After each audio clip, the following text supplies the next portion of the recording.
Welcome to I'm Spiritual But, starring the award-winning author and actress Anne Scottlin and globally renowned speaker and award-winning author Dr. Roger Leslie. I'm Spiritual But is a one-of-a-kind talk show about inclusive spirituality for religious and non-religious people alike.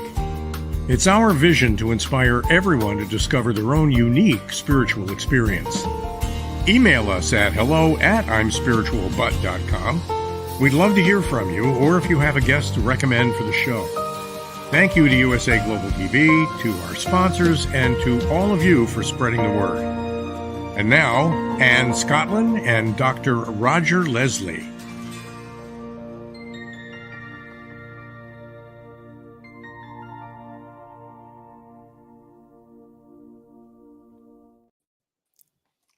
Hello, and thank you for joining us. Welcome back to our show. I'm Spiritual But. I'm Anne Scottlin. This is Dr. Roger Leslie. Good morning, Roger. Hi, Anne. How are you today? I am good. Or good afternoon and good evening to all of you, wherever you are watching today. And we just want to give you such a warm welcome. We have such an amazing guest today, Anusha. So if you know Anusha, hang in there. She'll be here in just a minute. And we're excited to have her with us live today. If you would, please do us a favor and like and subscribe to the show on whatever platform you're watching on. And this is a live show, so you can send in your comments and questions throughout the show. I'm sure Anusha would love to hear from you. So would I, so would Roger. So please feel free to comment, and we'll include as many of those in the show as we possibly can. Before we get started, though, Roger, just share with our viewers, if they're new, what this show is about and really what the purpose is. So the purpose of our show is to reflect the light of every viewer so you can live your dreams more fully and trust your own spiritual path more profoundly. So what we're doing here is just opening up conversations and learning about different people's spiritual journeys, not to necessarily encourage anybody to change your spiritual journey, but simply to open our minds to the possibilities of where spirituality can take you if you just trust your own soul and go where it leads. Amazing. That's so beautiful. And thank you so much for that. So without further ado, we're going to introduce a wonderful person, a dear friend of mine, and a beautiful soul sister, Anusha. Please welcome Anusha to our show today. Hi. Hi, Anne. Hi, Roger. Hi, everyone. Thank you. Welcome. Thank you so much for joining us today. Anusha is an incredible writer, actress, and director from Hollywood, who has come from her Persian roots far away and has a phenomenal spiritual and life story that has brought her to where she is today. So we're super excited to have her here. And as you all know, we have a quote every week that we use to start the show that each of our guests brings to the show. So Anusha has given us a quote for today that's been very meaningful to her. So Roger, I think you're going to read that for us. I will. We're diving in. It has not rained light for many days. The wells in most eyes look drought-stricken. Thus, friends are not easy to find in this barren place, where most everyone had become ill from guarding nothing. And that's from contemporary mystic poet Daniel Ladinsky. Yes. Oh, God. So, Anusha, why that quote? What about that quote inspired you to say, this is what I want to start to talk about today? I would say, especially where the country that I come from, Iran, it's a very strict religious country, and a lot of conditioning happening in the school, how kids get raised, how they are getting educated, how women and men, girls and boys are being separated. And and through it feels to every individual very unnatural. Things are unnaturally happening. And when things are out of balance and unnatural, you automatically, your system and your body knows to guard itself, to take care of itself, to protect itself. And that means your defensive mechanism goes high and you're in fight and flight most of the time, most of your life. And when I left my country at a very young age and I started learning English, I started in my drama school and like a whole brand new life that has nothing to do with what I was born and raised into. I learned that I'm guarding nothing. There's nothing to be guarded. The whole thing, the whole system, the life that I'm living, the breath that comes in and goes out, the heart that is beating me and I'm not beating it, the whole thing is supported and doesn't need me to guard it or anything. And dropping that defensive mechanism and dropping into my body, and getting to know myself was started of my spiritual journey, if you call it, quote unquote, and started like my self-development journey. And this quote was the beginning of my like the whole system that I didn't know of, or the whole path that I didn't know of. I have one last question about the quote before we go on, which was, it really touched me, the part that says, where most everyone had become ill from guarding nothing. Yes. And since I know in the past, when you have been on other shows with me and we've talked so much about emotional wellness and spiritual wellness, and what did that mean to you? Like, how is it that people become ill from doing that, from guarding nothing, basically? So like literally illness, it comes from in a physical realm. If it's a physical realm, like you're in stress and anxiety mode all the time to survive life or to do things. And literally what happens to the body is just like you send the blood, your system sends the blood to your brain so you can think more, so you can like survive better. And you're physically getting ill. You're going to have like digestion issues. You're going to have like a lot of ulcers, like issues like that. So you in a physical way, you actually get sick, and a mental or like emotional path, like ill, that guarding keeps you away or separated from love, from source, from whatever you believe in, from Allah, from God, whatever you believe in. And that separation creates the problem that we're all dealing with. The separation that you feel from of that you should feel and you should be connected with. That illness could be in a mental and emotional way. That's what I got from this quote, and it's very dear to my heart. Love that. Roger? So Anusha, I'm wondering, we've talked a little bit before the show started about the tremendous work you're doing in the world to bring spiritual practices globally. How do we as spiritual seekers find that safe space so we can let down our guard safely? Oh, that's a great question. For me, as I'm talking about my own experience, what I've learned is that when we pray, we are asking, we want something when we pray. But when we meditate, we are receiving, because the base of meditation is I am. I am. And maybe the mind, maybe the conditioned self comes in and asks, I am what? What is after that? What comes after that?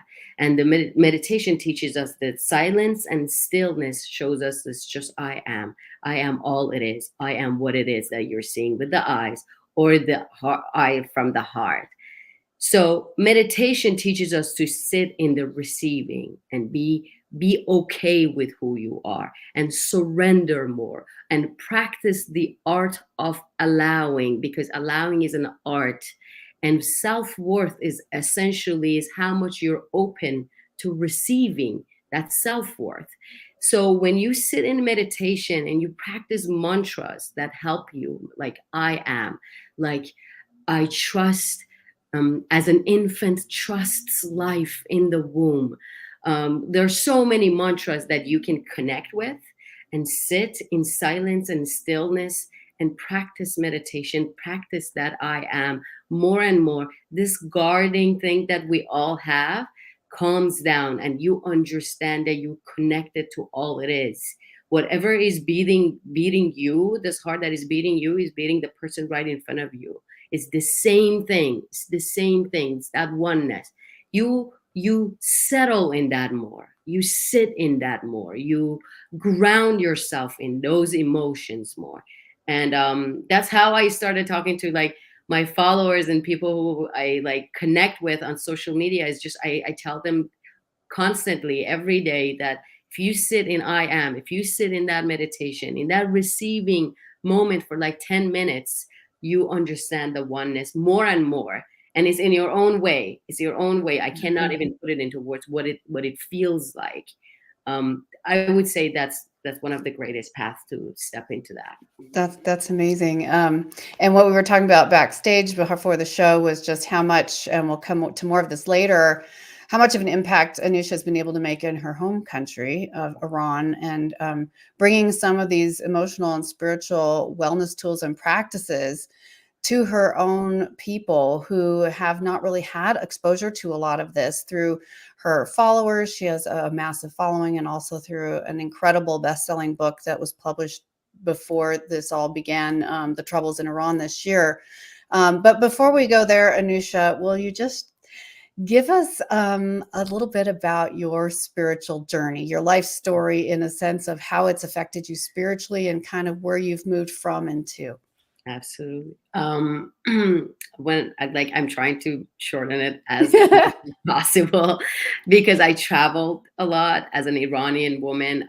I had to do a lot of unconditioning to be able to settle in the new world that I decided, and it was my desire to live in and experience.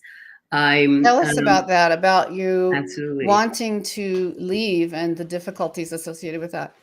Yeah, absolutely. When I was 15, I wanted to get to cinema school, to drama school, to study acting and cinema. And in the whole country of Iran, we just have one cinema school for girls that is in the capital. And I am from a smaller city in the south of Iran. It's called Shiraz. And I really wanted to go to that school. I didn't want to study anything else. And I have the most amazing, open-minded parents that they supported me to be able to go to Tehran and study cinema. But that age in a country that is very strictly religious and not happy for a woman to get out of the city in the country like that and study acting, which is already a shame to so many families, and the cultural thing that art is not a major. So my family and I, we went through a lot of pressure through family on the side and neighbors, like all that jazz. But it happened. And then again, 2 years later, studying in cinema school, I wanted to move out of the country because I felt like I want to explore more and I want to know more, even though I didn't know how to speak English, not at all, not even a word.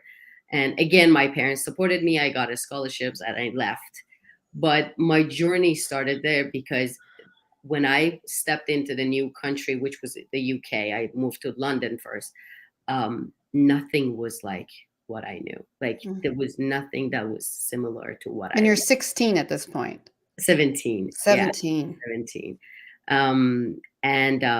I didn't know anything, and I didn't know anybody, and I didn't know the country and not the language.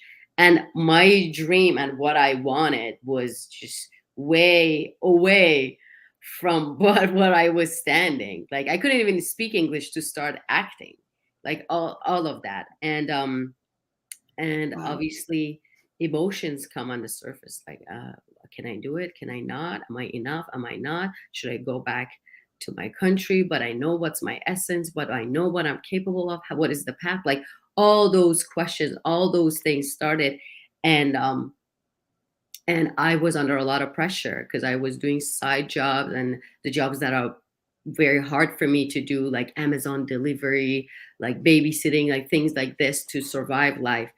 And did you feel any danger? Did you feel uncomfortable or unsafe?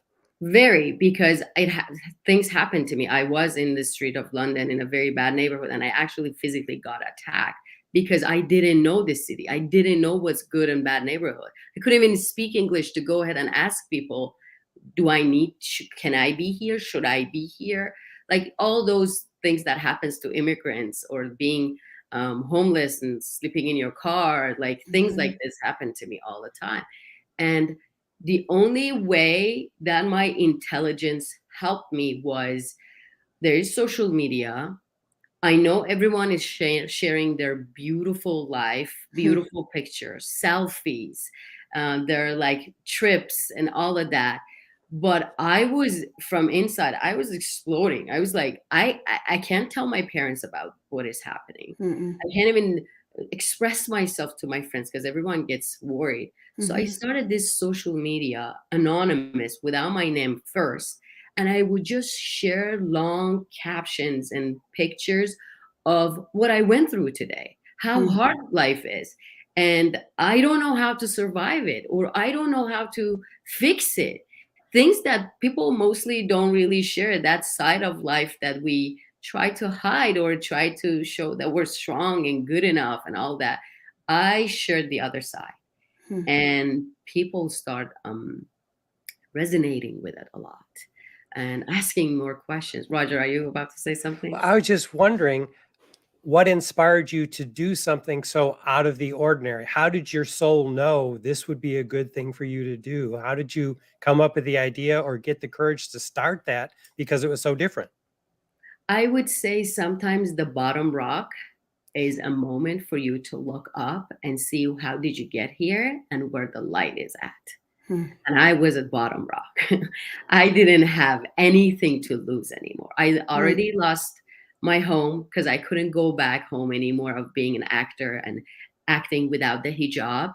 I'll be arrested right away. I left my family. I left whatever I knew once, people I loved, my friends, my language that I was comfortable with, everything. So I chose to be here, and I'm sorry, sucks. Like it's nothing to do with what I imagined. So at least let me share it. At least let me ask for help like this, because what am I going to lose? Literally, what am I going to lose? And I know my strength.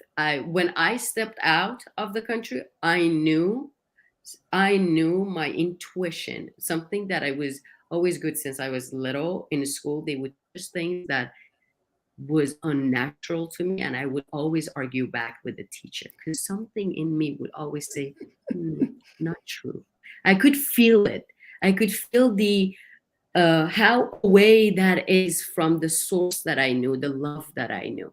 And I couldn't even put it into words because I didn't have the words in, but I knew it's unnatural. And that was my intuition talking to me.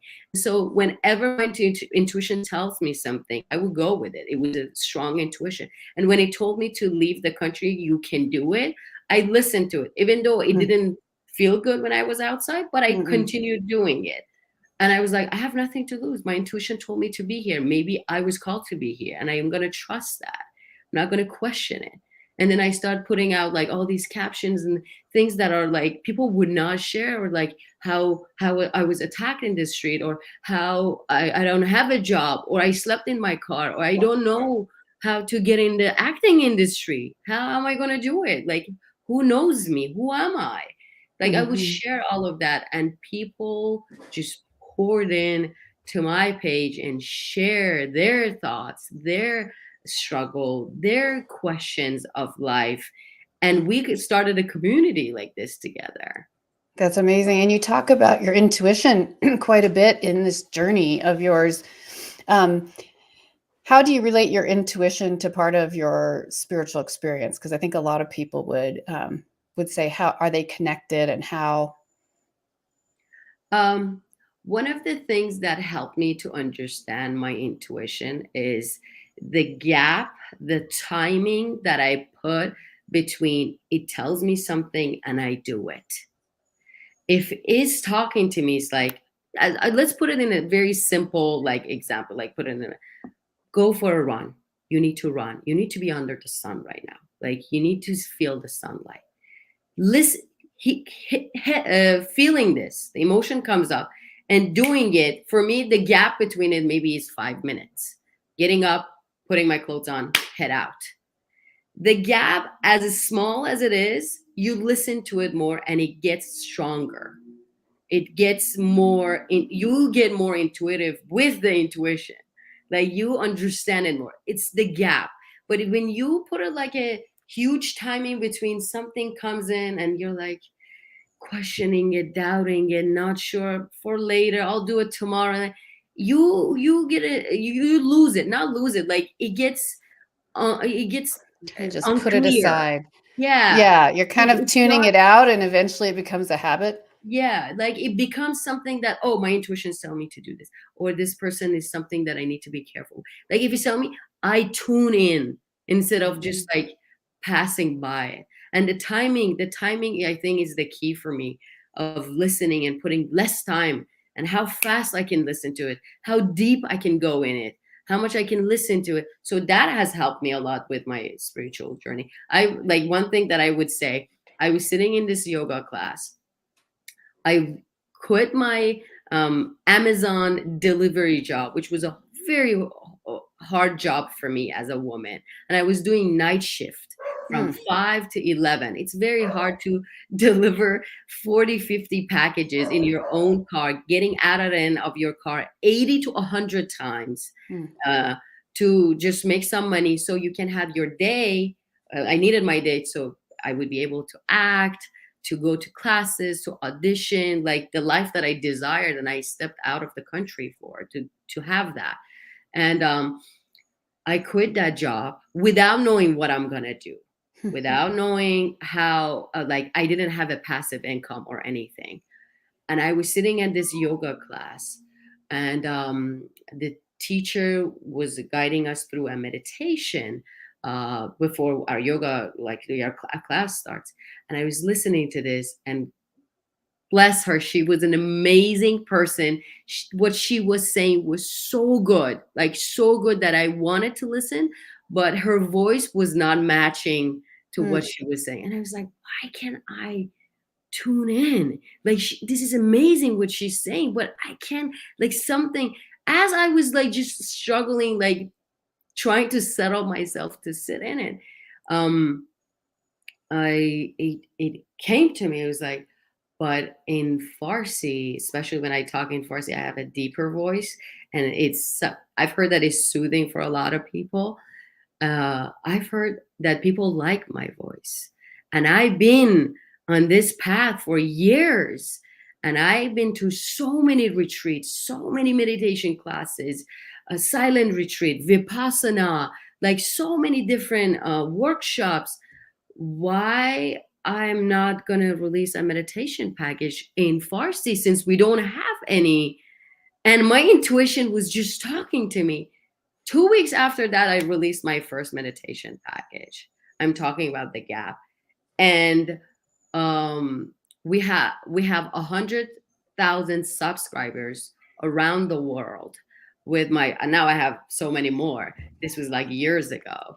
But I sat in those 2 weeks. I put in all the work, everything I've learned for so many years of traveling to London, live in San Francisco, live in New York, live in Los Angeles, live in Tehran, big cities in the world, traveling back and forth, trying to find life while doing workshops, while doing like retreats, finding myself, grounding myself. I was like, I'm going to put everything in one thing that I know that I'm good at, which is this, and put it out there. So intuition at that gap and listening to it and putting in the work, and that combination, I quit my job and I already had a passive income around the world, not from just one company, that I would give as an example. And this was again, following your intuition or spirit or your higher self or consciousness or whatever that is to the people listening, being tuned in.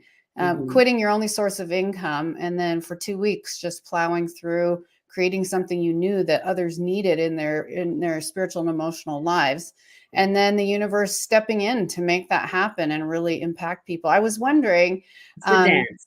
It's the dance. It's the dance. And just for any of our Farsi viewers, is there a quote or poem or anything you might be willing to share with us in Farsi? Maybe one of your favorites? Farsi, there's this poem by Professor Muhammad Ibrahim Jafari that it says, سیاه چشم من کنون که آن کبوتر سپید ز بام خانه ها گریخته تو که هنوز شرنگ تیرگی به کام چشم کودکانت نریخته نگه کن آفتاب را رها کن این خمود خواب را which means it's so simple. Like, it's very poetic. I hope it makes sense when I translate it. Yeah. It says, before the darkness of your eye makes the whiteness darker, means life gets tough for you, look at the sun already.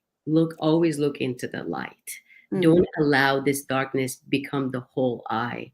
Let it be as natural as what it is. And this would happen if you're always looking up at the sky and the sun and the light, which is the metaphor of light of life. It's so beautiful. In Farsi, is much more beautiful. It's more poetic. In English, maybe I'm not really translating it well. But it's one of the things that let me tell you a little, like a quick story of what I do on my social media, because it's very simple what I share. I don't create videos. I don't edit anything. I just put on the camera, hit recording, tell a story that it seems something to me, and I hit like off. That's all I do. And I allow people to get whatever they want from it, like simple things. It's not a very profound lesson that I've learned somewhere. Like, it could be as simple as, I was in a Vipassana center, and for those who don't know, Vipassana is, or Vipassana, like people pronounce it differently. It's a meditation center that you're in silence for at least 11 days. You're not allowed to look at people. You're surrounded by 80 people, but you're in the most solitude way of possible. You're not allowed to write or read a book or work out or anything. And you meditate for almost 12 hours every day with everyone else. And that's all you do without looking at anyone. And I was there, and my birthday happened to be there in the middle of the whole thing on the 5th day. And when you're in that silence for so many days, surrounded by people where you're not allowed to talk, and meditating that much, all your emotions and all your things that you try to not really dealt with in life comes up on the surface, and you're going through a lot. And my birthday was a very chill day. It was like, okay, I don't need to be so emotional. I can spend it like with no pain or anything. And while this 5 days passed, I noticed this lady that had an injured hip, and she was walking with her injured hip.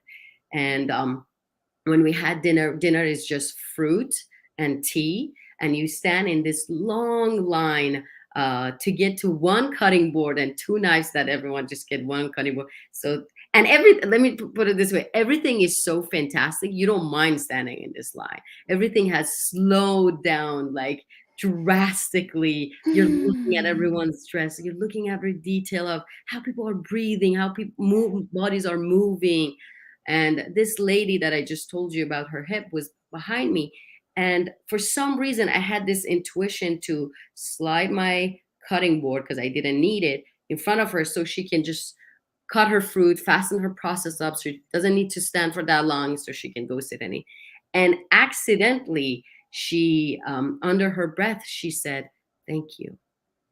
And being silent for 5 days, not hearing anyone's voice, not like on my birthday, and the word thank you is one of the most strongest like things that we need in life, to be thankful and ask people to thank us, to be seen and see things like that energy, that thank you energy. And it brought me to, obviously I started crying so hard, and I was the sunset, and I was standing outside and having my orange and crying my eyes out and thinking of the word thank you, and deeply diving to that way more. And when I came home, I sat in my meditation, and I was like, I want this depth that happened to me with this word in that silence, just stay with me. So I would share stories like this on my social media. Wow. That's Like, amazing. the word thank you, or can you write Yeah. your thank you letter to yourself after this? I love that. I love that about the gratitude. Yeah. And Roger, did you have a question about her book for her to share, or?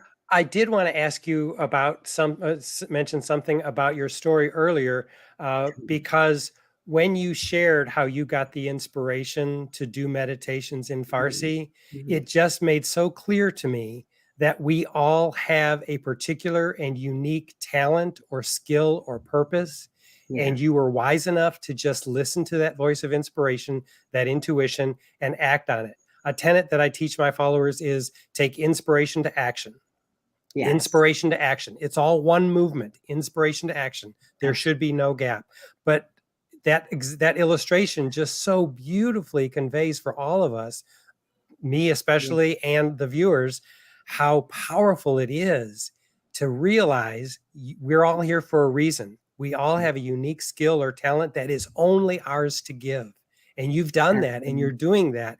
And part of how you do that is through your book. So please tell us more about this book. So I have this routine, and it's been 8 years that I journal every night for sure. And people might ask, like, what do you journal exactly? Your life? And then I journal emotions. How do I felt today? Because what I've learned in life is that whatever we're doing, this live podcast and any book we write and any career, family we create, all of that is to share emotions and feelings. And through that, we're expanding the awareness. The consciousness is expanding itself through bodies and human beings. And how is through emotions, because emotions are moving us. Feelings are the things that are moving us. There's no any other purpose to move around if you're not feeling it, because it feels fake. So I would share emotions and feelings. How did I felt today? And how did it feel doing certain things today? And it's been part of my journey for the past 8 years without missing even a night. And it happened like while I'm so in it, and I normally do it after my meditation because I am in that receiving and calmness. And I start writing, and I let the emotions comes up, and I cry sometimes, and I even get my rage up. Like it happened, so many emotions come up, and it happened that I create mantras that is helping me, or a word comes up like trust. Like I had this moment a lot in my life, trust, and I keep writing and like trust. When was the last time I had this? I had trust in what paths or what situations I had major trust. Can I bring that feeling back right now? Can I remember it? Trust. And I keep writing it. Like maybe lines after line, just trust and marinating in that feeling. So I do things like this with myself, just creating mantras, creating ways of making some primary states emotion, with some emotions to my primary states. Or if a poem worked for me, I want that as my primary state. So I did this for so many years, and my followers would ask me like, how did you make this your primary state? Or why this mantra is helping you? So those questions became more and more every day. I would get hundreds of messages like that. And it came to me, I was like, I know I've been marinating in this almost a decade. I can put all of it in one book. So I wrote a 365 pages book that every page has something for the day. And half of it is like, half is a mantra or a quote for the day, or a scientific fact, or something that would help you to guide the day with an intention. And at night you come and write in it, because the other half just has lines for you to write in it. And it's 365 pages, and it's a very, I would say it's more common in the Western world, books like this, but in my culture and my country is not that common. So this is in Farsi, this book So that this you're is writing. in Farsi. We're translating it right now in English. So all like decades of journaling and just marinating in things that I thought helped me, brought me to a point, and I sat and I wrote the book literally in 1 month. But as I said, I grew up in Iran. Iran is a very strictly has a very strict government. And women are obviously under a lot of pressure, and we need to pass through a lot of filters to do things. The book was not allowed to be published for almost a year because of a lot of reasons. And finally, someone talked to somebody, because the system is not a system of like going through rules. It's just someone can talk to someone and make it happen. Maybe not, maybe yes, like all that Middle Eastern stuff and paths. And it happened, and we released it, and in 6 weeks we sold more than 50K copies because people are hungry for knowing more, and it's very amazing to see this. And what did you call it? Sorry, Roger. Go ahead. What was the title? So the name of the book is B.E in Farsi, which is awakening. It's just like you need to be awakened to write. You need to be awakened to get to this. I love that, Roger. Into it, yeah. Were there any specific feedback that you received from any of your readers that let you know, wow, this is making a difference? How did people in your native country respond in a way that might be surprising or unique to people around the rest of the world? I would say the amount of messages that I've received from this book has lifted my life to a way that, like, some days I would say, I don't need to live anymore. Like, I got what I wanted, like to that point. But I would give one thing that really is stuck with me. So the very first page of the book is the page of gratitude. That's what I said, to thank you, because it sat with me. So I ask people, I guide them through a meditation, a 5 minutes meditation in the first page. Do this, breathe like this, settle in your body, lay down, blah, blah, blah. And I give them a way of saying thank you in Farsi. Thank you for this, thank you. Start with thank you, finish with thank you. And go through it and allow whatever you're thankful, your body or the mind or the heart is thankful for, come on the surface. Don't stop this practice. Lay down and do it. Maybe 2 minutes, maybe 20 minutes. You don't know. So this girl came back to me and she said, I start thanking my body, the body that is carrying me all this time. Every part of my body, my fingers, my eyes that are seeing it. And I start thanking it. Thank you for and then I realized that the book of The Power of Now is talking about the presence behind the eyes, the presence behind the ears and being here. She said, after doing that practice with my book, I now realize the me inside of the body. When they say the me is separated, the me is observing, the me is the observer, what it means. She said, I have read that book 6 times.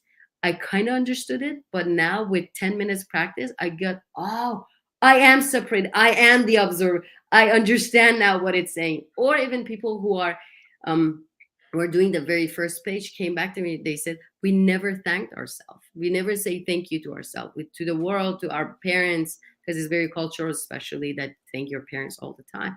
But we never did it to ourselves, and how much release they had and how much they cried with it and all of that. So the very first page, it hits you hard enough to stick with it, and I hopefully last for a whole year. That's amazing. And I'm sure that you've heard from many people of how, especially in your home country, of how transformational this has been.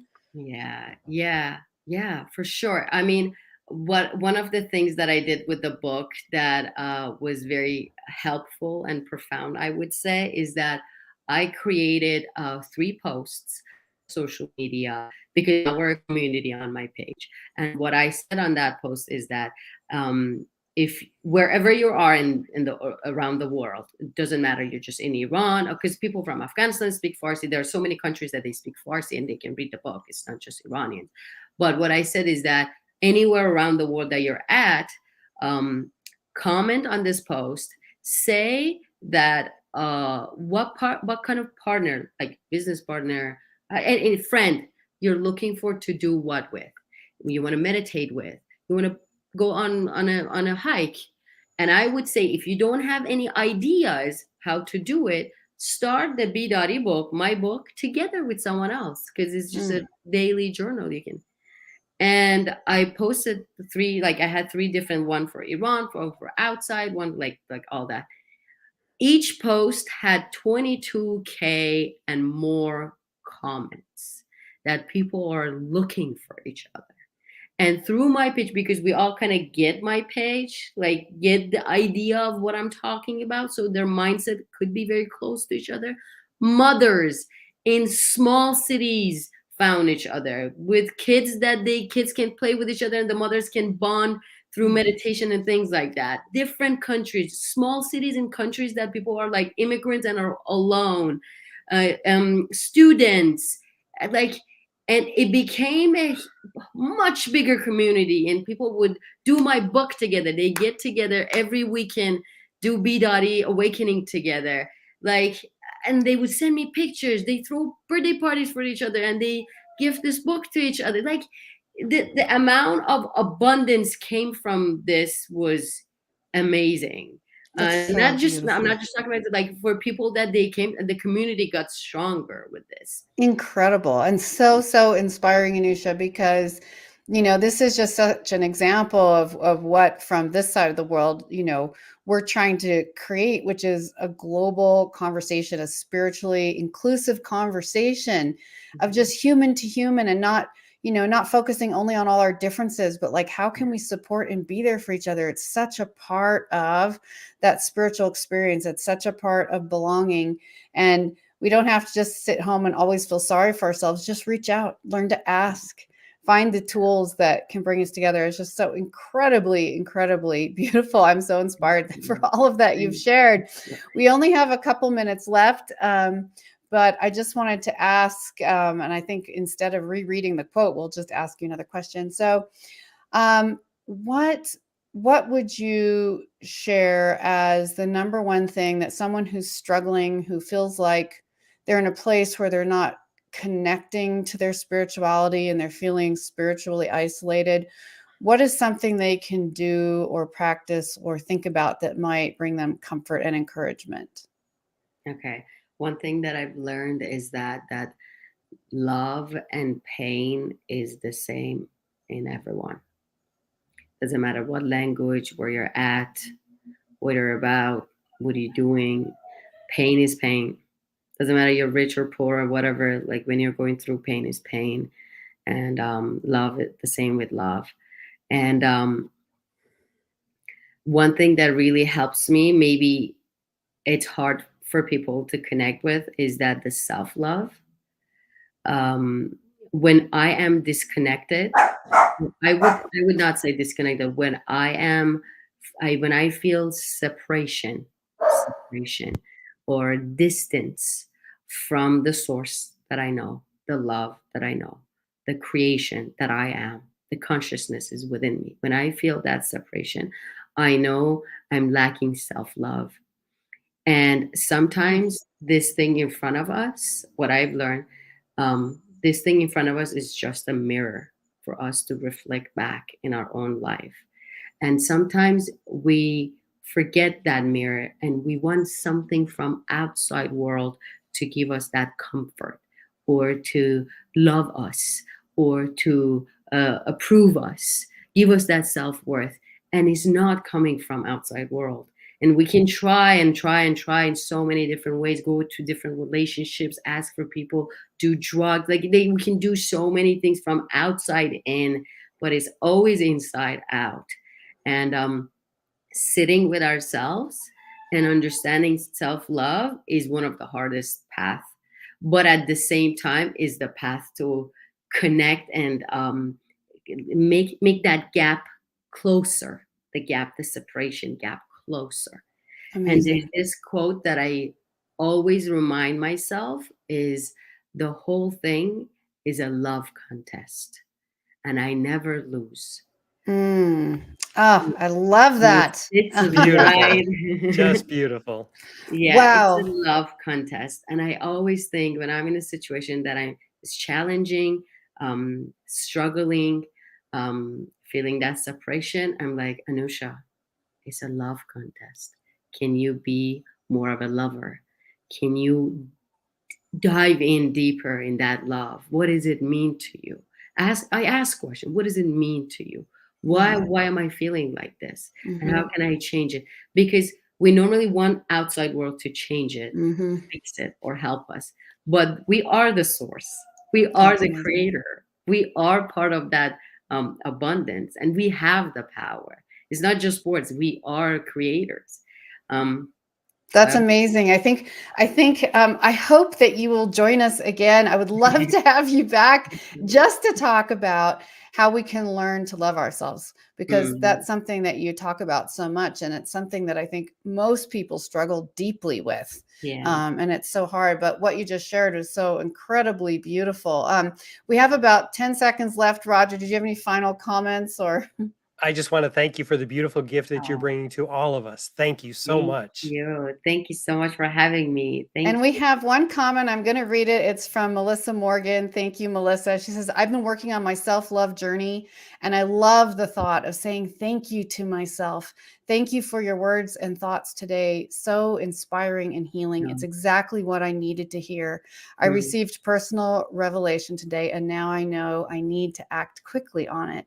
Thank you so much. Thank you, Melissa. Thank you, Anusha. Thank you, Roger. Thank you, all of you who have joined us. We will do our best to have Anusha back again and bless us with her presence. Please do like and subscribe to the show and listen in live every week on Wednesdays at 12 Eastern, 9 a.m. Pacific. Much love to you all, and may you have a powerful spiritual week. Goodbye. Thank you, everyone. Bye, everybody. Bye. Bye.